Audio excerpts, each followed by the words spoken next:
সকলোকে নমস্কাৰ জনাইছোঁ। ভাৰতবৰ্ষত সুস্থিৰ গণতন্ত্ৰ বৰ্তাই ৰাখিবৰ কাৰণে শক্তিশালী ভূমিকা ৰূপায়ণ কৰি আহিছে আমাৰ সংবাদসেৱীসকলে, সংবাদ গোষ্ঠীয়ে। তো আমি এখন সুস্থ ভাৰতবৰ্ষ নিৰ্মাণৰ কাৰণে সংবাদসেৱীসকলৰ যি অৱদান, যি ভূমিকা, আমি ভাৰতীয় জনতা পাৰ্টীয়ে সদায় সন্মানেৰে শ্ৰদ্ধা জনাই আনিছোঁ, তাক স্বীকাৰ কৰি আহিছোঁ। আজি শিৱসাগৰৰ কাৱৈমাৰীত প্ৰতিদিন কাকতৰ কিছু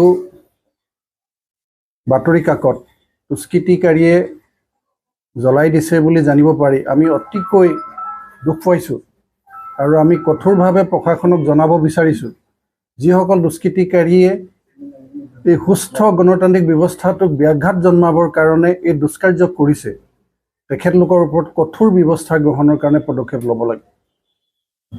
আৰু আমি নিশ্চিত প্ৰশাসনে এই বিষয়খিনি গুৰুত্ব সহকাৰে লৈছে। সামাজিক মাধ্যম যোগে মই এই কথাটো জানিব পাৰিছোঁ। আপোনালোকে এটা কথা দেখিছে, ভাৰতীয় জনতা পাৰ্টীয়ে শিৱসাগৰ বিধানসভা সমষ্টিত প্ৰাৰ্থী প্ৰক্ষেপ কৰাৰ লগে লগে গোটেই শিৱসাগৰ বিধানসভা সমষ্টিৰ ৰাইজে যথেষ্ট উৎসাহিত হৈছে, যথেষ্ট আনন্দিত হৈছে। ভাৰতীয় জনতা পাৰ্টীক এইবাৰ সেৱাৰ কাৰণে, সুযোগ দিবৰ কাৰণে, ভাৰতীয় জনতা পাৰ্টীৰ পক্ষত সমৰ্থন দিবৰ কাৰণে, আশীৰ্বাদ দিবৰ কাৰণে শিৱসাগৰবাসী ৰাইজে সিদ্ধান্ত গ্ৰহণ কৰিছে।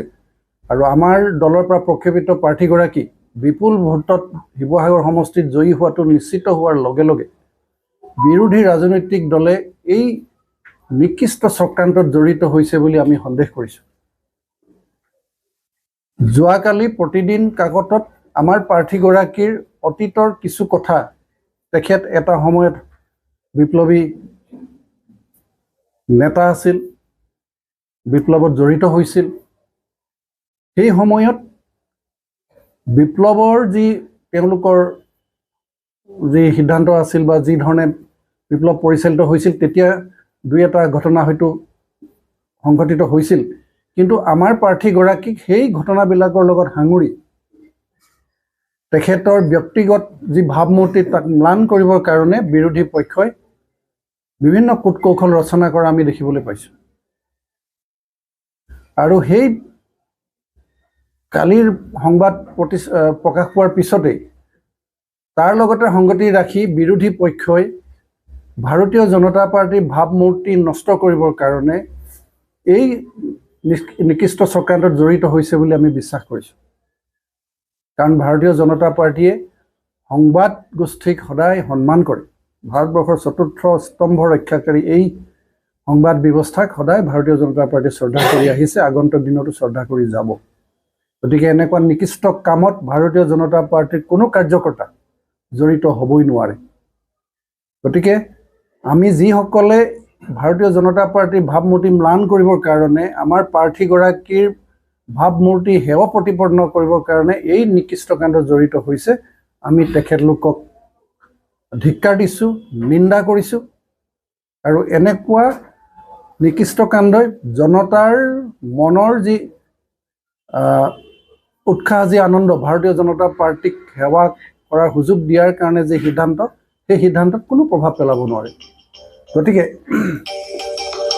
ই কেতিয়াও উচিত হোৱা নাই। গতিকে আমি আপোনালোকৰ সংবাদ মাধ্যমৰ যোগেদি আমি ৰাইজক আহ্বান জনাইছোঁ, ৰাইজো সচেতন হৈ থাকক। এনেকুৱা দুষ্কৃতিকাৰী ক'ৰবাত দেখিলে প্ৰশাসনক অৱগত কৰক, আৰু কোনো কাৰণে দুষ্কৃতিকাৰীক কোনো যাতে প্ৰশ্ৰয় নিদিয়ে, আমি এই আহ্বান ৰাখিছোঁ। আৰু ইয়াৰ নিকৃষ্ট কাণ্ড হিচাপে আমি বিবেচনা কৰিছোঁ। আৰু আমাৰ দলীয় কাৰ্যকৰ্তা কোনো পধ্যেই এই এনেকুৱা ঘৃণনীয় কাৰ্যত জড়িত হ'ব নোৱাৰে। আমাৰ দলৰ যি সংস্কাৰ, যি আদৰ্শ, সেই আদৰ্শত তেনেকুৱা নিকৃষ্ট কাণ্ডৰ কোনো স্থান নাই। গতিকে আমি আপোনালোকৰ সংবাদ মাধ্যমৰ যোগেদি আমি ৰাইজক অৱগত কৰিব বিচাৰিছোঁ যে এই নিকৃষ্ট কাণ্ডত কোনো পধ্যেই ভাৰতীয় জনতা পাৰ্টীৰ কাৰ্যকৰ্তা জড়িত নহয়। এইটো কথা স্পষ্টভাৱে ওলাই পৰিছে যে ভাৰতীয় জনতা পাৰ্টীৰ যিটো ভাৱমূৰ্তি, যিটো নিকা, যিটো আদৰ্শ, যিটো সংস্কাৰ, তাক ব্যাঘাত জন্মাবৰ কাৰণে লগতে আমাৰ প্ৰাৰ্থীগৰাকীৰ ভাৱমূৰ্তি ম্লান কৰিবৰ কাৰণে এটা ঘৃণনীয় কাণ্ড আৰু বিৰোধী পক্ষৰে এই কাণ্ড হ'ব বুলি আমি ভাবিছোঁ।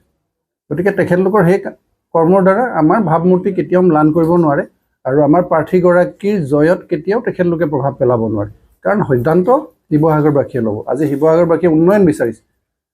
ভাৰতবৰ্ষৰ মাননীয় প্ৰধানমন্ত্ৰী নৰেন্দ্ৰ মোদী ডাঙৰীয়াৰ নেতৃত্বত ভাৰতবৰ্ষ যিদৰে আজি বিশ্বৰ দৰবাৰত দবদবাই থাকিবলৈ সক্ষম হৈছে, অসমতো অসমৰ মাননীয় মুখ্যমন্ত্ৰী ডক্টৰ হিমন্ত বিশ্ব শৰ্মাদেৱে গাঁৱে ভূঞে চুকে কোণে যি নিজৰা উন্নয়নৰ নিজৰা বোৱাই দিছে, সেই নিজৰা যাতে আগন্তুক দিনত শিৱসাগৰ বিধানসভা সমষ্টিৰ প্ৰতিটো চুকে কোণে সেই উন্নয়নৰ নিজৰা বৈ যায়, সেয়া আমাৰ সংকল্প।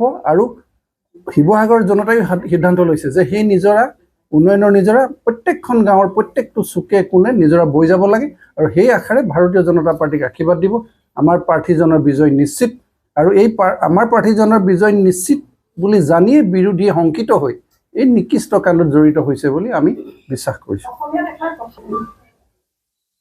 সেই বিষয়বিলাক বেছি আগবাঢ়ি নাযাওঁ, সদ্যহতে আমি শিৱসাগৰ বিষয়তেই আমি সীমিত হৈ আছোঁ। আজি নিৰ্বাচনৰ বতৰ, আপোনালোকৰ মাধ্যমৰ যোগেদি আমি শিৱসাগৰ জনতাক এই কথাখিনি স্পষ্ট কৰিলোঁ আৰু আপোনালোকৰ আশীৰ্বাদ বিচাৰিছোঁ।